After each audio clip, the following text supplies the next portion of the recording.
एक था गधा। एक गीदड़ से उसकी दोस्ती हो गई। दोनों रात को मिलते, बातें करते और साथ साथ घूमते टहलते।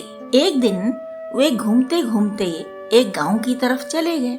वहां दिखाई दिए हरे भरे खेत। खेतों में लगी ककड़ियां। वे मजे मजे से वहां पेट भरने लगे। फिर तो उनके मुंह को ऐसा स्वाद लगा कि वे रोज आने लगे। खेतों में भरपेट खाने लगे। दोनों खूब मोटे ताजे हो गए। रात में वे इतना खा लेते कि दिन भर पड़े पड़े सोते रहते। न कोई कामकाज करते, न ही कोई भाग दौड़। बस रात को निकलते और मजे से पेट भरते। ऐसे ही खूब समय निकलता गया। किसान बेचारे दिन भर खेतों में मेहनत करते थे, इसलिए रात में उन्हें गहरी नींद आती थी। खेतों की थोड़ी बहुत आवाजें उन्हें जगा नहीं पाती। सुबह वे अपने उजड़े हुए खेत देखते और मन मार कर रह जाते। एक रात को गधे ने जब स्वादिष्ट ककड़ियां भर पेट खा ली तो वह बोला, गीदड़ भाई, मेरा तो गाना गाने को मन है। भर पेट खा चुका हूँ, अब मैं गाऊंगा। गीदड़ ने कहा, क्या कहते हो? तुम अच्छे गायक नहीं हो, चलो यहाँ से बाहर निकलें खेत से। गधा टस से मस न हुआ। वह कहने लगा, तुम्हें क्या पता मैं कितना अच्छा गाता हूँ? आज तक तो तुमने मेरा गाना सुना ही नहीं। आज तुम मेरा गाना सुन ही लो, फिर तुम भी मेरी प्रशंसा करोगे। गीदड़ ने गधे को मनाने की कोशिश की, लेकिन गधा नहीं माना। तब गीदड़ बोला, तुम गाना गाओगे तो मैं तुम्हें फूलों का हार पहनाऊंगा। तुम बस उतनी देर रुको जब तक मैं खेत से बाहर निकलूं। मैं तुम्हारे लिए फूलों का हार बनाने जाता हूँ। गधा बात मान गया। गीदड़ खेत से बाहर भागा। थोड़ी ही देर में गधा मस्ती से गाने लगा, ढेंचू ढेंचू ढेंचू। उसकी आवाज से किसान की नींद खुल गई। किसान ने एक मोटा डंडा उठाया और खेत की ओर दौड़ा। वहाँ गधा आंखें मूंद कर मस्ती से गर्धव राग अलाप रहा था। किसान ने ताबड़तोड़ डंडे बरसा दिए उस पर। बहुत दिनों का गुस्सा भरा था मन में, इसलिए किसान के हाथ खूब तेज तेज चल रहे थे और डंडा भी खूब मजबूत था। गधा बेचारा खेत से दूर भागने की कोशिश कर तो रहा था, पर उसका एक पैर उठते उठते तो दो डंडे पड़ जाते थे। उसे खेत से खूब दूर खदेड़ कर ही किसान लौटा।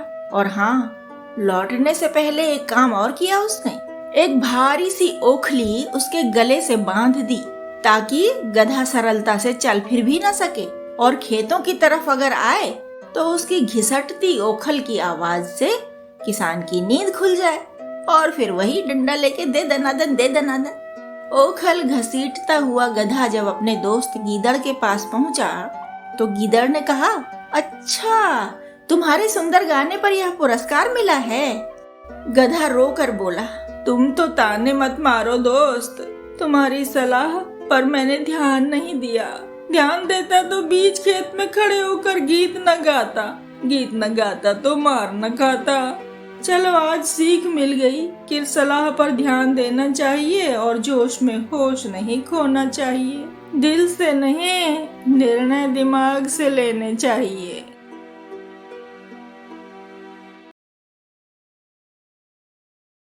एक जंगल में गौरैया का एक जोड़ा रहता था। गौरैया चिड़ी को बहुत बोलने की आदत थी। वह हर किसी से बोलती और हर किसी को सिखाने लगती। चिड़ा उससे कहता, इतना मत बोला करो, हर किसी को शिक्षा न दिया करो। जिसे कुछ सीखना होगा तुमसे, वह खुद आएगा ना तुम्हारे पास। तुम्हारे सिखाते रहने से कोई चिढ़ भी तो सकता है। चिड़िया फिर वैसी की वैसी ही रहती। उसे सीख देने की बीमारी ही लग गई हो जैसे। एक बार जाड़ों में बहुत ठंड पड़ी। चिड़ियों ने उसके लिए खूब तैयारी भी करी थी। सूखी घास चोंच में दबा दबा कर लाई थी अपने अपने घोंसले के लिए। लेकिन ठंड तो ऐसी पड़ी कि सब जीव जंतु कांप ही रहे थे। दांत वालों के दांत बज रहे थे, चोंच वालों की चोंच बज रही थी।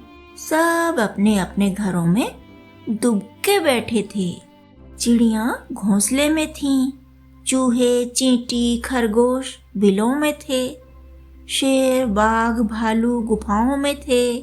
पेड़ों के कोटरों में भी हजारों प्राणी दुबके बैठे थे।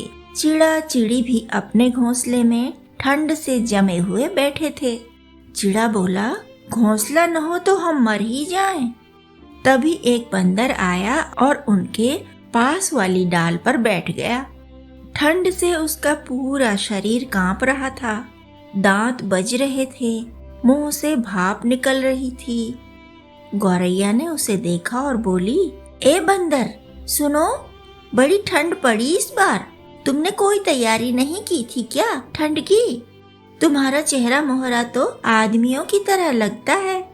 आदमी लोग तो ठंड से बचने के लिए बहुत तैयारी करते हैं, तुम नहीं करते क्या? चिड़ा ने चिड़िया के कान के पास चोंच ले जाकर कहा, चुप हो जाओ महारानी, वह तुम्हारी बात नहीं सुन रहा। हो सकता है उसे तुम्हारा बोलना अच्छा ही न लग रहा हो। क्या पता उसे गुस्सा ही आ जाए तुम्हारे बोलने से। चुप हो जाओ तुम। चिड़िया ने चिड़े की बात पर ध्यान नहीं दिया, वह बोलती रही, ए बंदर, सुनो, मेरी बात सुनो। तुम जब आदमी की तरह दिखते हो तो वैसे ही काम भी करो ना। तुम्हें तो आदमी की तरह ही मकान बना लेना चाहिए। मकान बना लेते तो उसमें रहते मजे से, ऐसे थर थर थोड़े ना कांपते रहते। बंदर ने दांत बजाते बजाते कांपते कांपते गुस्से से चिड़िया की ओर देखा। चिड़िया डरी नहीं, वह बोली, तुम्हारी भलाई के लिए ही कह रही हूँ। तुम जाओ और मकान बना लो आदमी की तरह, क्योंकि तुम्हारी सूरत आदमी जैसी है, इसीलिए तुम घोंसले में तो रह नहीं सकते। जाओ, जाकर मकान बनाओ। मैंने देखा है खूब, मैं तो मकान के अंदर चली जाती हूँ। मकान में जब सामान रख कर रहने लगते हैं आदमी लोग तो उसे घर कहते हैं। तुम भी पहले मकान बनाओ, फिर उसमें सामान लाना और फिर वह घर बन जाएगा। तब तुम्हें ठंड नहीं लगेगी। हमें देखो, घोंसला ही हमारा घर है, हम घर में रह रहे हैं तो हमारी चोंच नहीं बज रही, जबकि तुम्हारे दांत बजते ही जा रहे हैं, बजते ही जा रहे हैं। चिड़िया कहती ही जा रही थी, कहती ही जा रही थी और उसे सुनकर बंदर का गुस्सा बढ़ता ही जा रहा था, बढ़ता ही जा रहा था। फिर वह कूद कर आया और उसने चिड़िया का घोंसला उजाड़ दिया। तभी तो कहते हैं ना कि सलाह बस उसे दो जिसने तुमसे सलाह मांगी हो।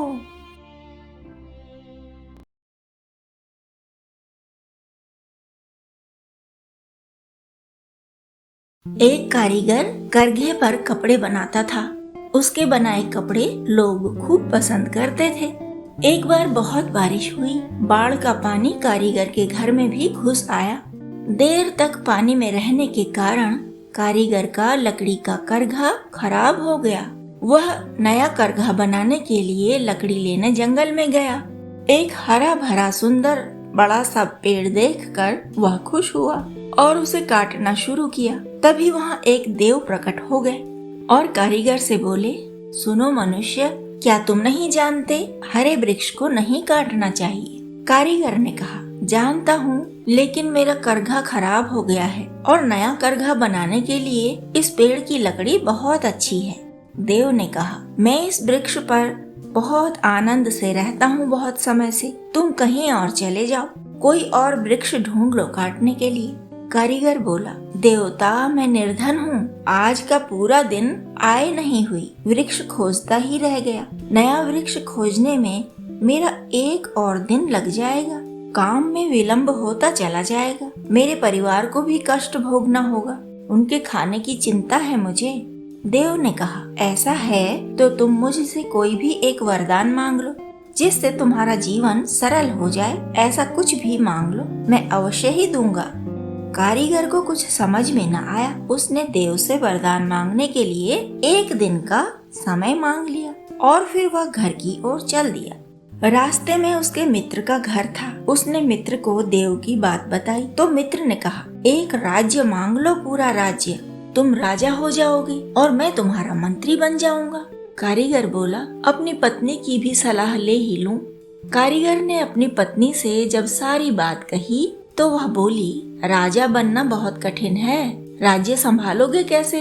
तुम तो अपने लिए 4 हाथ और 2 सिर मांग लो, इससे तुम दुगना काम कर सकोगे, आय भी दुगनी हो जाएगी ना तब। कारीगर को बात पसंद आई। जो काम आता है उसके द्वारा ही दुगनी आय हो, यह अच्छा विचार है। उसने अगले दिन देव से अपने लिए 4 हाथ और 2 सिर मांगे। झट से उसके 2 सिर 4 हाथ हो गए और देव अदृश्य हो गए। कारीगर खुशी खुशी घर को लौटा। गांव वालों ने देखा एक अजूबा प्राणी गांव में चला आ रहा है। सूरत अपने कारीगर जैसी है तो क्या हुआ, है तो यह कोई प्रेत या राक्षस ही। अगर गांव में आ जाएगा तो पता नहीं क्या क्या उत्पाद करेगा यह 2 सिर वाला। गांव के सब लठैत आए और कारीगर की बुरी तरह पिटाई कर दी। हमला इतना तेज था कि कारीगर अपनी बात समझा पाता उससे पहले ही वह बुरी तरह घायल हो चुका था।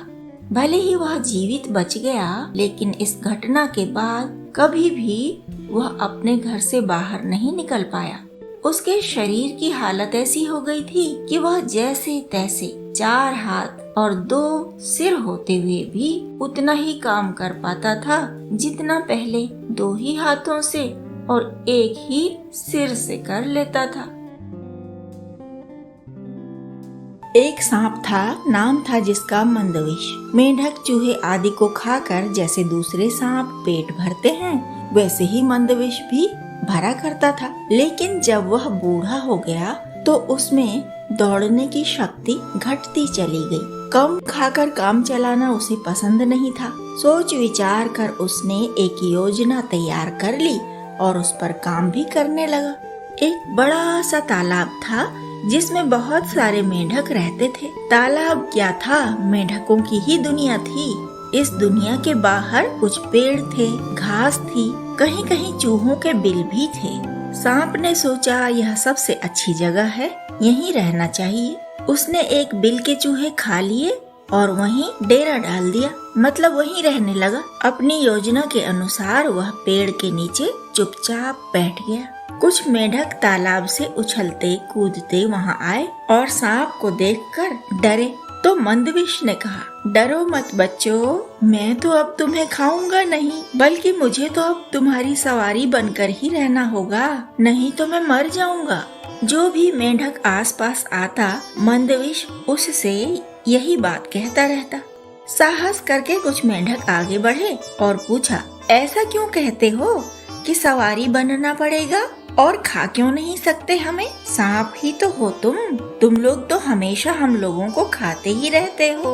मंदविश ने कहा, मुझे एक ऋषि ने श्राप दिया है कि तू मेंढकों की सवारी बनकर ही जी सकेगा और तेरे लिए जीने का दूसरा कोई रास्ता नहीं है। बड़ी कृपा हो, अगर आप लोग मेरी पीठ पर बैठ जाएं, तो मैं तालाब का चक्कर लगा लूं। मेंढकों को पहले तो विश्वास न आया, लेकिन सांप हर मेंढक से एक ही बात बोलता रहा तो उन्हें विश्वास आ गया। छोटे बच्चे सबसे पहले उछल उछल कर सांप की पीठ पर बैठे और सांप धीरे धीरे रेंग रेंग कर तालाब का चक्कर लगाने लगा। चक्कर पूरा होते होते मेंढकों को और भी विश्वास आ गया कि सांप बेचारा श्राप का मारा है। जो मेंढक सांप की सवारी का आनंद ले लेते, वे दूसरों को भी बताते कि बड़ा मजा आया। इस तरह सांप की सवारी के लिए बहुत सारे मेंढक आने लगे। वापसी में जब वे खुशी खुशी अपने तालाब में कूद रहे होते, तो सबसे पीछे छूटे मेंढक को मंदविश झट से पकड़कर निगल जाता।